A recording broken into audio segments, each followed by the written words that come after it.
the record button. We're on the air. There we go. Welcome to Nosebleeders Radio. We're talking sports. Blah, blah, blah, blah, blah. Yeah. Guys are playing sports and we're commentating. That's what we do here. All right, fellas. Today is the day after the conference championships is when we're recording this. The Super Bowl match is set up. It is the Chiefs versus the 49ers. And I just want to come out swinging today and say that of the possible matchups, this one is by far the most lame. Yeah, you might have a point there. I said it out loud. I'm not shy about it. I think that as a nation, a lot of people were pulling for the Lions to get in just because the last time they were even in the playoffs, I was in kindergarten. And everyone at this point hates the Chiefs because they're the new dynasty team. Yep. They are, Reed and Mahomes is the new Belichick and Brady. Yep. And on top of that, anybody who's a chud who hates Taylor Swift for irrational reasons also hates the Chiefs for that reason. I think a lot of people were frustrated with the matchup we got. I think it's personally lame. I think a lot of people do. I don't know what your guys' emotions are in that, but that was where I'm kind of at right now. I didn't watch the Lions 49ers game, which was the better game. But I did watch the Chiefs and the Ravens game. And it's like all the people talking shit about Lamar. It's like, dude, like he is such a good quarterback. Like even with the loss, I'm like, he's like, it's so amazing. Like I was saying, like, as a Jets fan watching Mahomes and Lamar go up against each other, I was like, oh, this is what happens when football is actually good. Like, it's actually enjoyable to watch. It's actually really, really enjoyable. It doesn't feel like a chore that makes you sad and angry all the time. Who knew? And that's how I feel about watching the 49ers, too, this season. They have such a good offense, and they're, like, very fun to watch. Brock Purdy's fucking Sunday school looking ass fucking looked like he just shaved like one pube like a day ago. He just got his first one. He just got the first pube. Now that Zach Wilson is not in of the top 4 QBs, is he the one you'd pound the hardest, Purdy? Oh, me? Who would I hook up with? Purdy's up there. Purdy's definitely better looking than Mahomes. Jared Goff's also good looking too. So I would. Can we do? I know we talked about doing like a top 5 players. Should we do a top 5 QBs at some point as a segment? That Brian wants a top 5. That'd be a really funny fucking. It's just gonna be Joe Burrow 5 different times. That's all. Joe Burrow, and then everybody else. Joe Burrow will turn straight man gay. We know this. We've known this. I would at least watch. Right? He's got a fatty. Let me just say that. Yeah. Also, too, the thing about Joe Burrow is when they did like all the quarterbacks, like if they looked like women, like you had poor Lamar. Still, that was not a good looking gal right there. But Joe Burrow as a chick, like I showed you guys, and you're like, yeah, I would totally bang her. Like so, like. Yeah, that's the. You got a sister, what I'm trying to say is, you guys would probably bang Joe Burrow. Too. I mean, that's what happens post-op, right? That's how we make progressive people. God bless. Hey, you look good. You look good. What if he ever took the Caitlyn route, he does have that post-op money. He absolutely does. Mike, do you think this Super Bowl matchup is lame? Yeah, Joe Burrow isn't in it. No, just kidding. It's going to be, I think it's going to be a good game. I really wanted this. I thought it was going to be the Niners and the Ravens. I wanted the Ravens to win because I wanted it despite the Giants for not going after Lamar last offseason. I don't know why that wasn't even a topic of discussion. Okay, hold on. I want to push back on that, Mike. I don't think Lamar was ever actually available. I think that was just like a talk radio talking point. I don't actually think he was ever actually seriously on the trade block. I really don't. You have a good point. It was just hopeful. It was hopeful fans of other teams that were desperate for quarterbacks, like the Giants and Jets, who just wanted something to talk about in the offseason. I really don't think that was he was always going to over something that was never going to happen. You know? Right. That's like what people say about. That's Otani. Like me getting upset. Like, oh, I never got to fuck Angelina Jolie when I was 16. Yeah, no shit. Okay, Well, speak for yourself, but yeah. It's you can't get upset about those things because they were never actually on the table to begin with, right? It's like Ohtani to the Mets. They say, look, that was never going to happen, or to the Yankees, it was never going to happen. Right, I get it. Yeah, but I don't know. I like Lamar. I hope he gets MVP. I was kind of thinking it was going to be the Niners and the Ravens. Lions and Ravens would have been fun, but I thought that too. What? Oh, I thought you said I love that term. I said I thought that too, and like, why? It's definitely everyone talks shit about Lamar, like, oh, he always chokes in the playoffs, and I'm like, no, he didn't choke. Okay, the person that screwed that over was what's his name? Well, Flowers. Yeah, Flowers had that play, 2 bad plays in a row. Yeah, well, that was a big also, part of it. I mean, like the taunting charge was such bullshit. Like, you tell these players, like, hey, you have to be the most brutal opponent possible. You have to like destroy your opponent. You have to risk getting CTE and risk your whole body like in this brutal game. If you celebrate it at all, that's because he spun the ball. Yeah, it wasn't the shove. It was because he pushed the guy off him. I thought that's what it was. I think the announcer says when he spun the ball, drinking antifreeze and pulling out his fingernails in like 10 years. Let him celebrate. Let him celebrate over this guy, even if it hurts that guy's feelings. Okay. Yeah. It's the end game for all these dudes. So and worst case scenario, the guy loses his cool. Yeah. Worst case, we get another episode of Nosebleeders to do a brawl with. Okay. Yeah, I mean, like, it wasn't like the whole like whatchamacallit, the whole Mason Rudolph incident where he got hit with the helmet. Where we got to do that one with the helmet. We got to do that one of these weeks. We do got to do that one. So Mike, we have a poll that I wanted to talk about. I opened with the lame Super Bowl matchups. I want to talk about this because SB Nation, which is one of my favorite websites. Great website. Great site. They do really, really good sports coverage. They put out a poll, and it's right up here. Is it what's the matchup that you wanted to see? Well, this was which Super Bowl matchup would be the most. There was 2 of them, so this one would be which Super Bowl matchup would be the most fun. Oh, and then there was another one. Yeah, and there was another one. So this one is everybody picked just by. What was the other one? The other one, that was who are the NFL fans around the country cheering for. Oh, okay. Well, that's the individual poll. Okay. Yeah. So this is the matchup. This one, what would be the most fun? I think that kind of translates to what do you want to see? I think we can extract that from that. Chiefs versus Lions, I think, is interesting. And what 33% of people said they want. So 1 out of every 3 fans thinks that that would have been the most fun. That's the David and Goliath matchup. Yeah, right? Yeah. I think that that's one would why have been popular, cool. I guess. Yeah. Yeah. Lions Ravens would have been fun.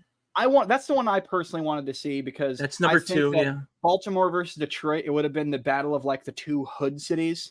Mm-hmm. Like battle of like two of the roughest neighborhood, other side of the tracks type cities, and they have something to root for now. Yeah, it helps the city. Yeah, that would have been. That would have been freaking cool. I would have really liked that. That brings the city together. Ravens 49ers would have been cool just because it's coast to coast. That's about, unless it's like Seahawks against Dolphins. I feel like that's among the furthest dispersed 2 fan bases because of furthest apart geographically. Yeah. I would have liked to see that. And look at this right down here at the very bottom. 49ers Chiefs. Is the one that we had this already. Yeah, we had this already. We had it 4 or 5 years ago, and no one really wanted to see it again, especially now. Kaepernick? 13, I think it was. No, that was Garoppolo, dude. No, Garoppolo. You're right. Garoppolo. That's right. Yeah. So Kaepernick 13%. Was the year before. Yeah. So barely over 1 out of 10 people wanted to see the matchup that we ended up getting, and which goes back to my original point of it's lame, and everyone thinks it's lame. Like we have mathematical proof on the screen that everyone thinks that it's lame. Yeah, the Niners. 87% of people didn't want to see it. The Niners are trying to get their 6th Super Bowl. The Chiefs are the current dynasty team. Yeah. It's like the Niners, the Cowboys, the Steelers. They've won already. It's the weakest storyline. Yeah, it is the weakest storyline because they're both great teams, and like, of course, like obviously the Chiefs Andy Reid and Mahomes versus like Goff, and then like Eminem like flipping off Mahomes, which we have a picture of. We're gonna get to that, Brian, in a minute. Yeah, we have a picture. Yeah. But yeah, I just want. Oh yeah, that makes so sense. It's a lot of David and disappointed Goliath people. story.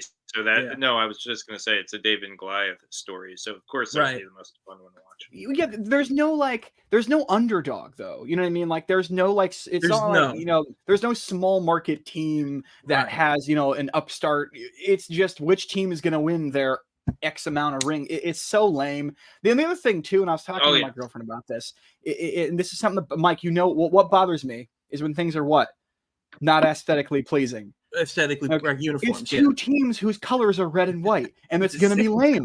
I'm sorry. It's red and gonna gold, look, a lot of red. It's going to look so dumb on the screen.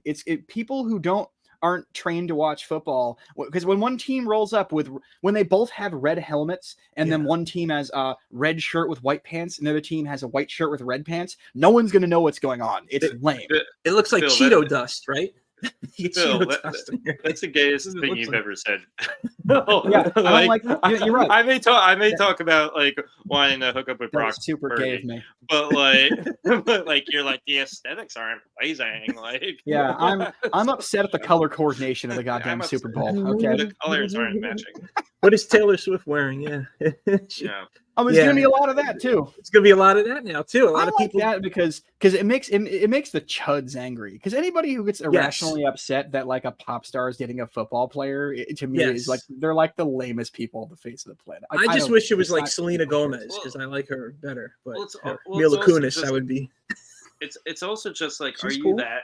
I don't know. Like I'd watch a Chiefs game every once in a while, like when they played like the Jets. But like, are you that mad that she's like there? Like, there's no point to being upset. There's no point to being upset. I could see too much of anything would get annoying after a while. Like after a while, the Tommy DeVito thing, I'll admit, was like, all right, we get, but but to just. I'm glad you admit that now, Mike.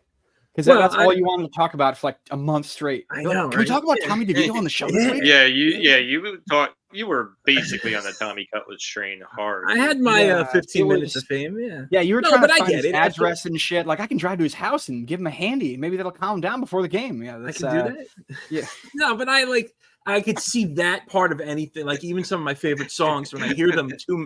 I had a Tribe Called Quest song as my ringtone. I'm like, I can't. That's what he's going to do at the next autograph signing. Like he's not going to sign the autograph. You're just going to have a chance. to give Tommy Cutlets a handy. $50, right? His agent steps in. $50 for handies. $50, and I'll let you give me a handy. You just get like a bunch of Jersey jocks. Like, yeah, I'll do it.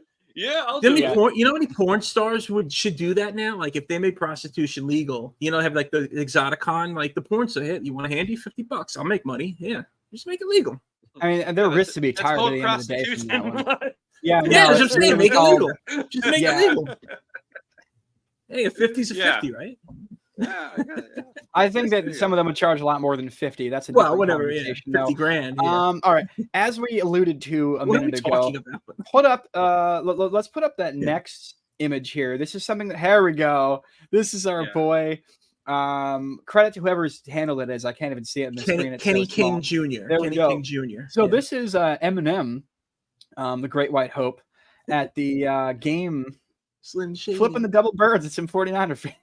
Everybody's just taking pictures. They're not even mad. They're like, oh, it's Eminem flipping us off. I mean, but like, yeah, and it's like, I mean, obviously, if he wasn't Eminem, like security would probably just escort him out, and he probably would have still been on like Xanax too as well if he still lived in his trailer park home. Yeah. And he probably wouldn't even be afforded this playoff game. But it is ironic that like they're flipping him off, but it's just like a bunch of like older people that are like really enjoying getting flipped off by Eminem. Yeah, like no one's upset that they're getting flipped off by Eminem in this photo. That guy's like, literally taking a picture, and he's gonna show his kids. Like it's gonna be like a family memory that Eminem told the whole family to go fuck themselves. Nothing says wholesome family bonding like getting flipped off by an international rap star. That's Eminem does the thumb. He does the thumb middle. He does the full. Yeah, he does the full on one. He doesn't do. He does this. Yeah, that's being cool. You got to be cool to do.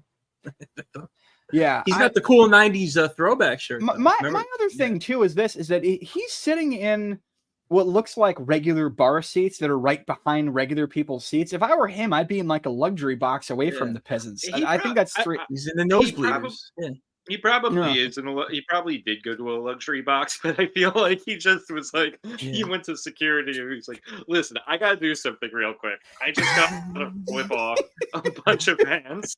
You can trailer trash again. I don't care if children are there. I don't care who it is. So I just gotta tell that family of 49ers fans to go fuck themselves before they head back to San Francisco. That would be funny. You're right, Brian. If he left his comfortable luxury box to go downstairs and flip people off and then go back upstairs. I mean, he's that petty. 100%. He reignited a feud with Benzino. I mean, which is like I heard about that. Feud. Like you reignited it. Like nobody cares about this feud anymore. Why are you still talking shit? Like literally, why are you taking Benzino that seriously? Like nobody does. Like it makes I'm sure like 90% of Gen Z doesn't even know his name. And it's like he's restarting a feud. It's like that's how petty Eminem is. He would take time out of his day. He doesn't run away from any body. Yeah, they probably asked him to he is who he says he is. and he was just like, the only thing I want to do is curse off 49er fans. That's the halftime show. That would be great if like this is what I want to do. That'd be great if he went down for halftime. If he went down to do a halftime show, but then instead of doing his normal songs, he just stood there with his middle finger up and did like a 20-minute long diss track to the city of San Francisco. That'd be amazing. Yeah. And if anyone could do it, he could. If anyone could just if anyone could just insult an entire city off the dome and make it incredible, it is Eminem. I mean, him or Bill Burr. All jokes aside, he is one of the greatest rappers that ever lived. Of course. Hell yeah. Well, that's like when he performed with Elton John.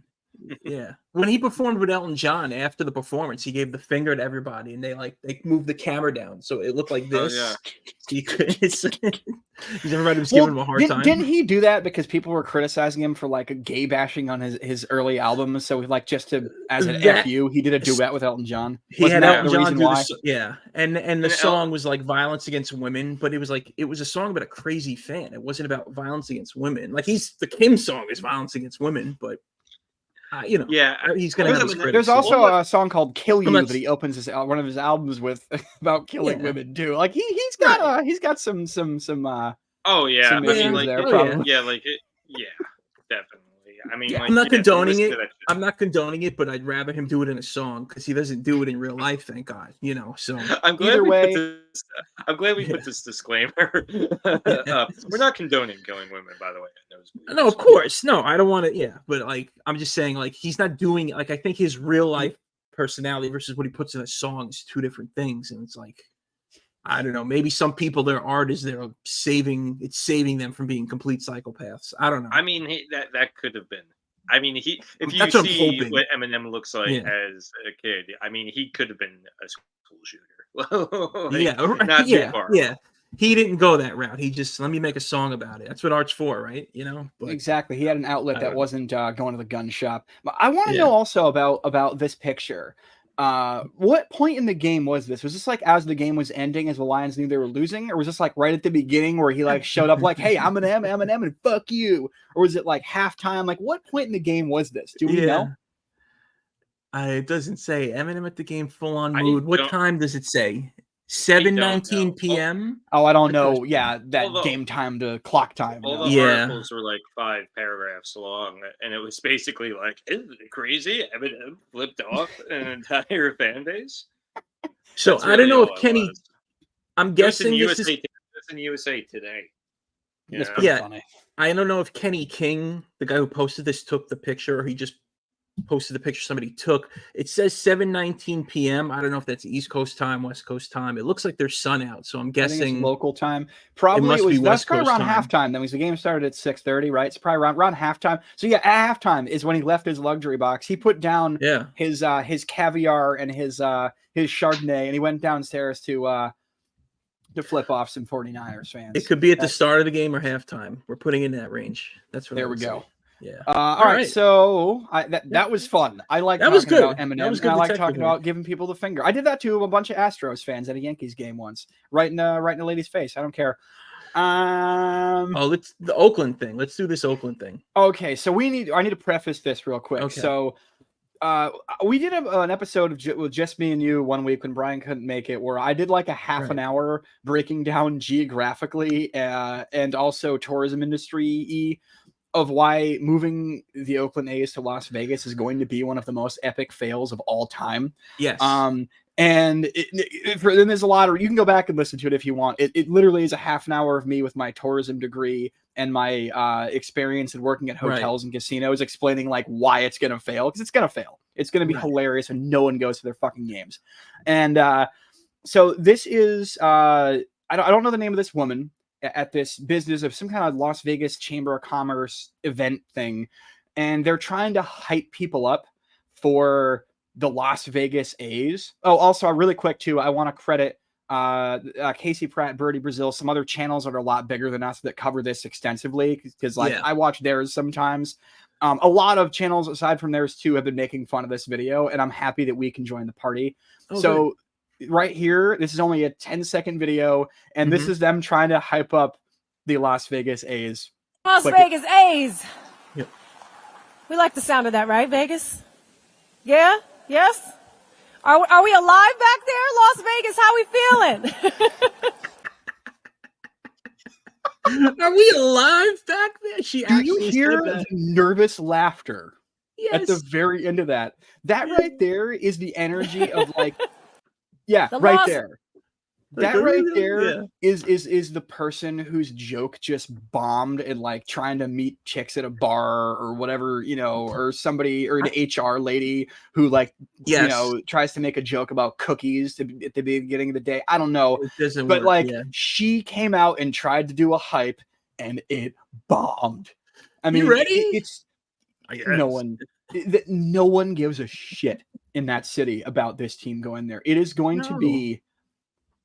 It's gonna. You know what? I feel bad for the fans in Oakland, but watching it crash and burn is going to be funny. The comedy value of the Vegas A's is going to be something that we live off of for a long time. It's also, I mean, it's the same thing with the Raiders too, as well. I mean, like what's probably going to happen. What's probably going to happen is like if like there are Mets fans gambling, they're just going to go to an A's game whenever the Mets are playing. Like it's I mean, it's exactly that, but like it's going to be sad because they're not going to like, they're not going to cultivate a fan base. It's like people going to Vegas to see Siegfried and Roy when they were performing. They just wanted to see one of them get eaten by a tiger. Let's face it. So people and that one show, and they got their money's worth in that one show. It went tiger. It's just that one. Like Chris Rock said, it went tiger. So they're gonna go see the game for the novelty of it, and maybe a brawl breaks out, and they don't care. I'm saying that you're right. You said, Phil, it's not going to be pure football, baseball fans. It's going to be tourists who just want. It's going to be people that are there who just lost money gambling and got comp free tickets, and they're upset they lost half their mortgage on a fucking poker game. So they get a free set of baseball tickets and they're going to be upset because the A's are a terrible team anyway. Play the video again. Yeah. I have to absorb this again. The Las Vegas A's. We like the sound of that, right, Vegas? Yeah? Yes? There's like one. Are we alive back there, Las Vegas? How we feeling? You know what that reminds me of? That reminds me. We like the sound of that, right, Vegas? Yeah? Yes? Right there. That one. That reminds me of. Do you remember? I don't know if you guys follow politics. Do you remember the Jeb Bush, like, please clap moment from like the last cycle? That's the same energy as the Jeb Bush please clap moment. It is beyond pathetic. And then we got Trump. Yeah, because of that. So who knows what are we gonna get from this now? Yeah. It's so bad. How do you go from Philadelphia to Kansas City to Oakland to Vegas? To just not like, I would rather them go back to Philadelphia. At least there was some real fans in Philadelphia. Yeah. No, that's so that's where we're at. I mean, there are much better channels than ours to follow for that particular topic. Don't come to us. I just wanted to add our own commentary to that, because that is just, it's cringe, it's funny, it's pathetic, it's all those things. Yeah. No commercial this week, but we got a fight. Phil, you found us a great little fight. close us out with a brawl. Oh yeah, so this one is I think it's sometime in the early 90s. We got Randy Johnson against is it Randy Indians. Johnson one I think we're doing, right? Randy Johnson on the Mariners pitching in the first inning against the team formerly known as the Cleveland Indians. And they were the Indians during this, right? During this is like 90, got to be like 95 or so. So let's bring this up. And now this is the bottom of the first inning. So the batter, I think it was Mark, I forget his name. He hits an inside the park home run. It went off the wall, that whole thing. So now Kenny Lofton gets up in the bottom of the third. Randy Johnson throws at him for some reason. I don't know. By the way, it's fun to note that both guys are future Yankees. Yes, that is just true. They both play for the Yankees. He's screaming at Kenny Lofton. Dude, Randy Johnson, he's got that energy of like... Oh, go ahead, Brian. Go ahead. Oh, no. Just angry Randy Johnson terrifies me. Yeah. It just like gives me such Raising Arizona vibes. Like I feel like he's gonna stick up a store and like kidnap a baby.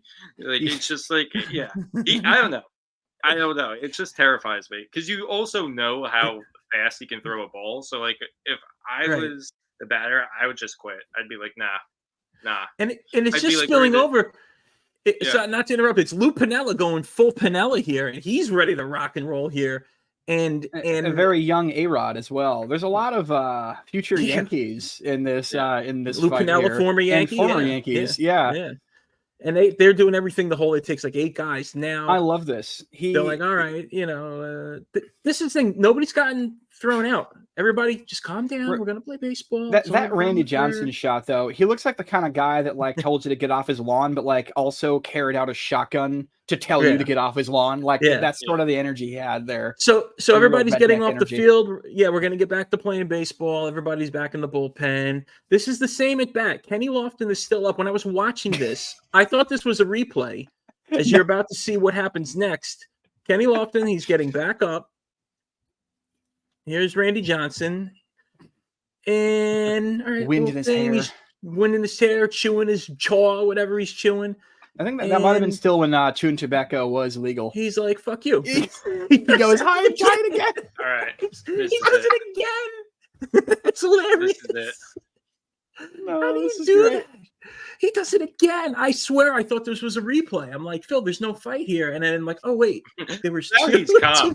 Now he's cool as a cucumber. He's like, yeah, I did that shit. What are you going to do? That's just gangster right there. You gotta almost respect that. Yeah, I do respect it. Obviously, that is just like, and now it's getting, Sandy Alomar Jr. is going off. He's ready for war. Like heated, getting in everybody's face. Yeah. Look, they got to hold him back now, And this is the bottom of the third inning. The 1-0 game. It's not like the game got out of hand or somebody blew the lead. I don't know why you would throw at a guy for hitting it. I love how the teams are holding to their back and Randy Johnson is standing there on the mound like, he'll get over it eventually. He don't care. Did he give the finger there? Oh, no, he pointed at. Oh, this is the Jackie Robinson 50th anniversary. So this has to be, I guess, 95. Yeah, look at this. And here's this nerd with a jacket and the glasses. It's always a coach. There's a coach in each team with glasses. All right, coach, settle down. That's the guy with the lineup card. He has to be able to read it, clearly. He's going off. Yeah. He's going off right now. He is ready. Sandy Al. And the good thing about a catcher is you got a lot of armor on. So you're ready to go. You're not going to get hurt. Don't fight anybody at this point. He looks like he's ready to brawl. Is Sandy Alomar Jr. in the Hall of Fame? His brother is. Is Sandy in? I don't know if he's in. He was great, though, when he played. So now he's going into the dugout. And then now we're going to get to our ejections, finally. Because, the umpires didn't think. They thought they can just settle this down. They didn't throw out Randy Johnson or give a warning. This was like pre-warning. I don't think they even did that. They threw Randy Johnson out. Oh, they did. The Cleveland fans are going nuts. Kenny Lofton gets thrown out. And Sandy Alomar is thrown out. Why? He's what did I do? What did I do? I only pushed like 6 guys. And Phil, the aesthetics with the jackets, the reverse red jersey, the red jackets, and the blue. One team is teal and blue, the other team is red and white. I love it, Yeah. and I do love the old school starter jackets. By the way, I with the big stripe and the sleeve. Those are really fucking sick jackets. Those are baseball. Yeah, no, those are cool. So this is everybody's upset. Yeah. Yes. Come on. No fighting. No fighting. Come on. And I like how Kenny Lofton and Randy Johnson, if that catcher wasn't there to intervene, they were both kind of doing that like slow gangster walk towards each other. Like, oh, you want to do this? Yeah, I want to do this. You want to do this? Yeah. Like they would have actually thrown some punches and shit. I think had there not been an intervention there, because they were both ready to go. Nobody was intimidated by his height, which is pretty telling. So that's pretty badass if you're going to go fight Randy Johnson. He's enormous. Well, you could probably throw down too. I mean, none of these guys are small. Yeah. No, yeah. They're all big athletes. This guy. Well, Kenny Lofton's fast. He was a center fielder, so he can like punch him and then like run away. And like, I'm faster than you, So just kick him in the cup and then run back to the dugout. Yeah, center fielders are always fast. So you got to be fast to play center field. And there's another nerd back there. You nerd.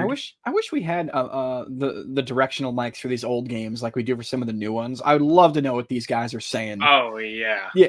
Ass in the jackpot kind of thing. Yeah. Omar Vizquel. We could have him mic'd up. Yeah, he's real pissed. He's yelling and the gum is staying in his mouth, which is a skill. That's impressive. What'd you say, Brian? I'm sorry, I talked over you. What?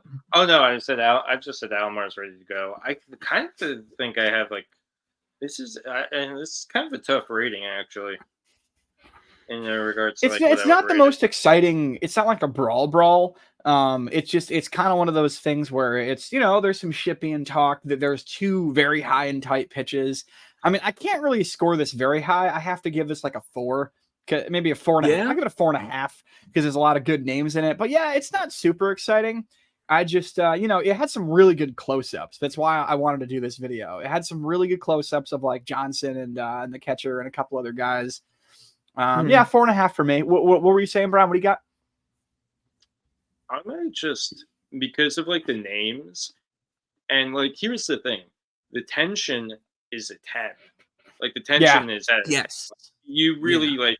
It's entertaining in the sense that like you feel like shit's about to pop off any minute, like because like you just like the reason why I love bench clearing brawls is like when you watch them, like your blood gets pumping, and like this is like if I did like watch this fight like a while ago, my blood probably would have been pumping, but I will say for this, like I'm probably just. And this is because of the names and because like the tension was so high. I'll probably give it a 6. Yeah. That's what I was gonna say. I'm thinking 6 because of the fact that he threw at him twice, and just the insanity that like this is in the category of the Jim Rice hat thing. It was an actual fight. It was just melee on the field. There was no punches thrown. As far as a fight goes, it's like a 0. Thing too, and if you watch the actual video and you see the actual announcers and not our stupid voices, apparently Randy Johnson was trying to say the first time on the first inside pitch, he was saying like, dude, that was like a slider, like relax, it got out of hand, it was a slider that slipped, whatever. And you'll notice if you compare that pitch to the second one one was just high heat as like a fuck you for even questioning me. Let's look at that if you want. Yeah. If you do want to go back and compare the pitches, you make a good point. The first one you can tell it's got that. That really is just a slider that got away from him. You know what I mean? And it almost was a strike too. By the way, if you look at where it broke, like it actually, because Randy Johnson had people think of him as the big unit with his big fastball. He had a nasty sweeping slider too. Yeah. So this right here, that was just right at him. That was an FU pitch right at the shoulder. Well, that was the first. That was the first one. That was the first. Oh wait, it was. Yeah, that was the first one. But this one. Yeah, that looked pretty intentional. I don't know. That it's one of those. It could go either way. Maybe. I thought that was the second one. It did look pretty close. You're right, Brian. This is the second one here. This one you could tell he was throwing at him. Yeah, that was a little similar, but that one didn't have break though. That one was just right at the effing shoulder and almost the face. That's why he was so pissed. you know, because Yeah. he had to dodge that fucking thing. No, he I threw it mean, at his head more. On that Yeah, one, he absolutely. So you can definitely tell the difference on the break of the pitch. One started at the shoulder and ended up at the chest. The other one just went for the head. Yeah. So Totally Randy Johnson. That was part of it. Gotta love Randy. And the time he shoved a reporter and killed a bird. He's just a creature that chooses violence. Now he's like always smiling on Instagram. He takes these amazing photos. He goes to Africa and he takes these pictures. And he's like the happiest guy. And I'm like, what? You know, he's like Bob Ross. He converted to niceness. You know, it's hilarious. He like cut his hair short and all, but like the hate was in his hair, and he cut his hair short as an adult, and now he's just like the most chill Zen person. He's gonna start smoking weed with Snoop Dogg and Martha Stewart soon. He's just gonna do a total 180. Yeah. The fight is out of him now. He's like Mike Tyson. He's all chill. He's like, remember when I was a psycho and raped a woman? You know, it don't matter. That took a turn. Well, he did. Right. Did we lose Brian, by the way? No, he's there. Maybe we did. He's holding his chin. I thought he was just holding his chin. He's still holding his chin. I don't know what's going on. We lost him. Well, you know what? That's the end of the episode anyway. All right. Well, we'll see you next time. See everybody next week. Peace. All right.